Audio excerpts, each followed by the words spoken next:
यूक्रेनी फौज ने रूस पर पलटवार किया है। यूक्रेन की फौज ने एक वीडियो जारी किया है। वीडियो में रूसी फौज पर हमले की तस्वीरें जारी की। वीडियो जारी कर बड़ी तबाही का दावा किया है। यूक्रेन की फौज ने यह वीडियो जारी किया है और वीडियो में रूसी फौज पर हमले की तस्वीरें जारी करते हुए दावा किया है कि बड़ी तबाही हुई है इस जंग में।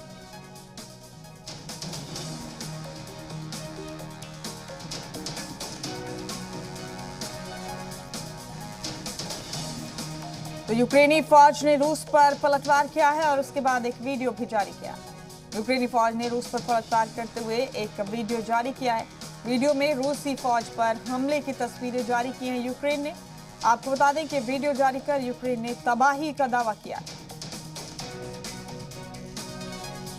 तो ये बड़ा अपडेट इस वक्त आप देख रहे हैं। रशिया यूक्रेन की जंग को आज मुसलसल 11वां दिन है, लेकिन सालिसी की कोई कोशिश काम नहीं आ रही। कल तीसरे दौर की बातचीत भी होगी। दोनों मुल्कों के बीच 2 दौर की मुज़ाकरात नाकाम हो चुकी है। इस बीच यूक्रेन ने एक वीडियो जारी कर तबाही का ऐलान किया और दावा करते हुए कहा कि ये तबाही जंग की अलामत।